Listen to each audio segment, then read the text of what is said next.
అమ్మా అని పిలిచి శ్రీ సాయిబాబా పైకి చూడటానికి సామాన్య ఫకీరులా తిరుగాడినా లోలోన నిత్యం ఆత్మానుసంధానంలోనే నిమగ్నమై ఉండేవారు. దైవభక్తి గల పవిత్ర హృదయాలు బాబాకు సదా ప్రీతిపాత్రం. బాబా సుఖాలకు ఉప్పొంగువారు కారు, కష్టాలకు కుంగిపోవారు కారు. రాజైనా నిరుపేదైనా బాబాకు సమానమే.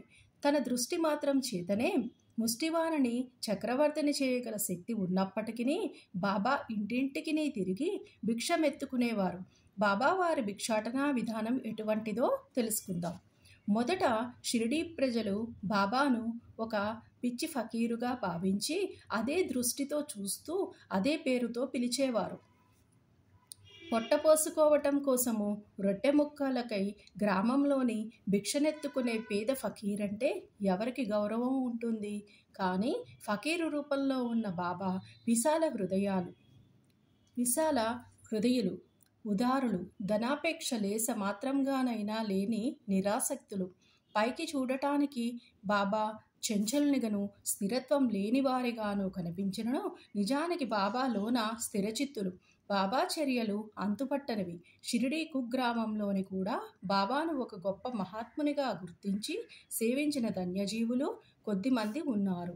షిరిడీ వాసులు పుణ్యాత్ములు. ఎందుకంటే తమ ఇళ్ల ఎదుటనే బాబా భిక్షకుని మాదిరిగా నిలిచి అమ్మ రొట్టె ముక్క పెట్టవా అని అంటూ ఆ రొట్టె ముక్కలను అందుకోవటం కోసం చేయి చాచేవారు.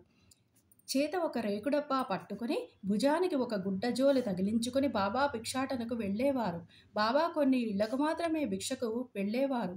పులుసు, మజ్జిగ వంటి ద్రవ పదార్థములను, కూరలు మొదలగునవి జోలులోని వేయించుకునేవారు.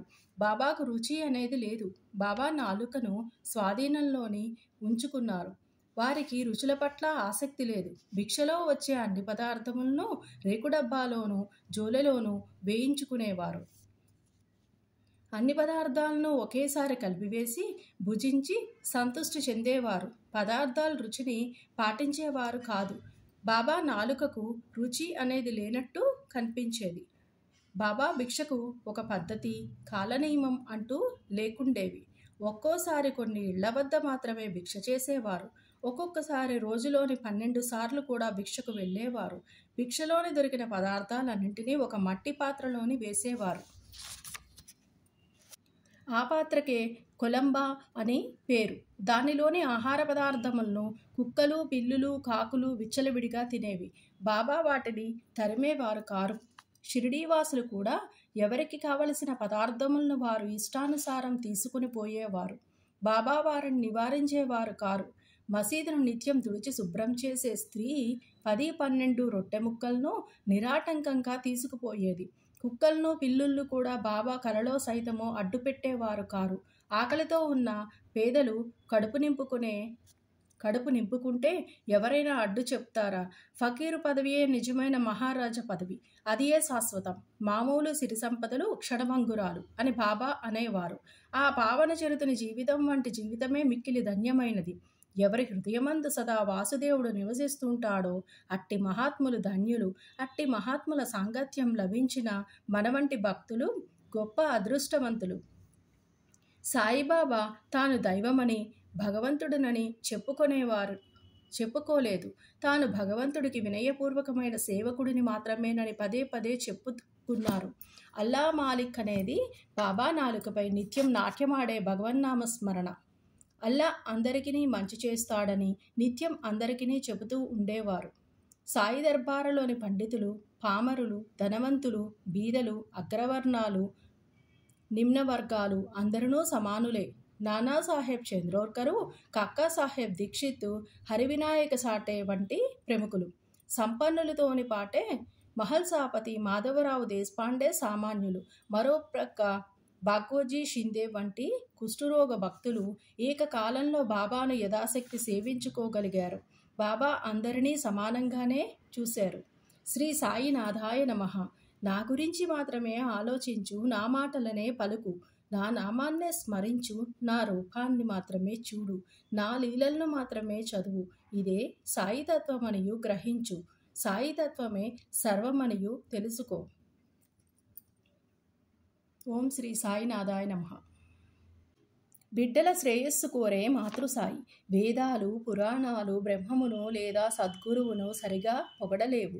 అటువంటప్పుడు మన వంటి మూర్ఖులు సద్గురువుకు సాయిబాబాను ఎలా వర్ణించగలము? ఈ విషయంలోని మాట్లాడక ఊరుకునుటయే మేలని అనిపిస్తుంది. మౌన వ్రతాన్ని ఆచరించడమే సద్గురువుని స్తుతించటానికి తగిన మార్గమనియూ అనిపిస్తుంది. కానీ సాయిబాబా సుగుణములను చూస్తే మన మౌనవ్రతం విషయాన్ని మరచి మనల్ని మాట్లాడేటట్లు ప్రేరేపిస్తుంది. మన స్నేహితులు కానీ బంధువులు కానీ మనతోని లేకుంటే మంచి పిండి వంటలు ఎన్ని వండుకొని తిన్నా అవి రుచిగా అనిపించవు. అదే మనకిష్టమైన వారు మనతో ఉంటే ఆ పిండి వంటలు మరింత రుచికరంగా ఉంటాయి. సాయి లీలామృతం కూడా అటువంటిదే. దానిని మనం ఒంటరిగా ఆస్వాదించలేం. సాయి బంధువులు మరింత మంది మనతోని కలిస్తే బాబాను కీర్తించడం అనే ప్రక్రియ రక్తి కడుతుంది. సాయిబాబా ప్రేరేపణతోని వారి ఇష్టానుసారం మనల్ని నడిపిస్తారు. వారికి సర్వస్వ శరణాగతి చేసి వారిపైనే ధ్యానం నిలపటం మన కర్తవ్యము. తీర్థయాత్ర, వ్రతము, త్యాగము, దానము కంటే తపస్సు చేయటము గొప్ప. హరిని పూజించటం మాత్రం తపస్సు కంటే మేలు. సద్గురువుని ధ్యానించటము అన్నింటికంటే మేలైనది. కాబట్టి మనం సాయి నామాన్ని నోటితోని పలుకుతూ వారి పలుకులను మననం చేసుకుంటూ వారి ఆకారాన్ని మనసులోని నిలుపుకుంటూ వారిపై హృదయపూర్వకమైన ప్రేమతోని వారి కోసమే అన్నట్టు సమస్త పనులను చేస్తుండాలి. సంసార బంధాల నుంచి తప్పించుకోవటానికి దీనికి మించిన సాధనం లేదు. పైన వివరించిన ప్రకారం మన కర్తవ్యాన్ని మనం నెరవేర్చగలిగితే సాయి తప్పనిసరిగా మనకు సహాయం చేస్తారు. చివరకు మోక్షాన్ని కలిగిస్తారు. బాబా తన భక్తులను ఏదైనా కోరిక కలిగినప్పుడు అది ప్రియమైనదా, శ్రేయస్కరమైనదా అని వివేకించుకోవాలి. ప్రియమైనవి మనిషిని ఎక్కువగా ఆకర్షిస్తాయి. వీటి వల్ల సాధారణంగా ఏ ఉపయోగము ఉండదు. పైగా అవి కలిగించే నష్టము ఎక్కువే. మనం జీవితంలోని ఎంతో ఇష్టపడి చేసే పనుల్లో చాలా వరకు ప్రియమైనవే. ఇక శ్రేయోదాయకమైన పనులు శాశ్వతానందాన్ని ఇస్తాయి. ఇవి తాత్కాలికంగానే ఇబ్బందులను గురి చేసినా అంతిమంగా వీటి వలన అమోఘమైన ఫలితం కలుగుతుంది. బిడ్డల అనారోగ్యము పాలైతే తల్లి చేదు మాత్రలనే మింగిస్తుంది. అవి చేదుగా ఉన్న రోగాన్ని విరిచేస్తాయని ఆమెకు తెలుసు. బిడ్డ శ్రేయస్సును కోరి మాతృమూర్తి ఇచ్చే మాత్రలు ఆరోగ్యాన్ని, సత్తువను కలిగిస్తాయి. జీవితంలోని ప్రగతిని కోరుకునేవారు, ఆధ్యాత్మిక సాధనలోని పురోగతిని అభిలషించేవారు ప్రియమైన వాటిని వదిలి శ్రేయస్కరమైన వాటి వైపు దృష్టి మరల్చాలి. ప్రియమైన వాటి వల్ల కలిగే విపరిణామాలను పదే పదే తలుచుకొని వాటిని మనసులోంచి తొలగించుకోవటమే వైరాగ్యము. శాశ్వతానందాన్ని కలిగించే శ్రేయస్కరమైన వాటిపై శ్రద్ధను పెంచుకొని వాటిని ఆచరించటమే అభ్యాసము. మనోనిగ్రహానికి ఇదే మూలమంత్రము. జీవితంలోని ఉన్నతమైన లక్ష్యాల కోసం అల్పమైన సుఖాలను వదులుకోక తప్పదు. ఒక విద్యార్థి ఉన్నత విద్యాభ్యాసం చేయదలిస్తే అది పూర్తయ్యే వరకు కనీసం పరీక్ష సమయంలోనైనా తనకిష్టమైన సినిమాలను చూడటము, టీవీ ఆటలు ఆడటము వంటి కోరికలను త్యాగం చేయక తప్పదు. ఇదే వైరాగ్య భావము. వైరాగ్యం అంటే సుఖాలను వదిలి మనసును కష్టపెట్టుకోవడం అనే పొరపాటు అభిప్రాయము జనంలో ఉంది. అది నిజం కాదు. మన ఆనందం కోసము అల్పమైన సుఖాలను త్యాగం చేయటం కూడా వైరాగ్యం కిందకే వస్తుంది. ఒక పక్క వైరాగ్యాన్ని పెంచుకుంటూనే మరో ప్రక్క మన ఉన్నత లక్ష్యం సడలిపోకుండా ఉండేందుకు అభ్యాసం చేయాలి. మనసు చంచలమైనది. అది లక్ష్యం నుంచి పదే పదే ప్రక్కకు జరుగుతుంది.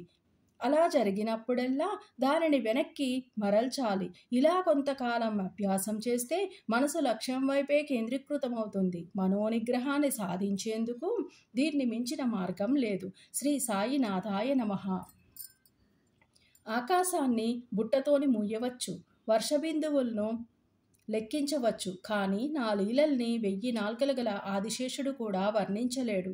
అందుకే నా పాదాలను పట్టుకొని మౌనంగా ధ్యానించు. మనసు కుదురుతుంది, ఏకాగ్రత సిద్ధిస్తుంది. క్రమంగా నీ రూపం నా ప్రతిరూపమవుతుంది. శ్రీ సాయినాథాయ నమః.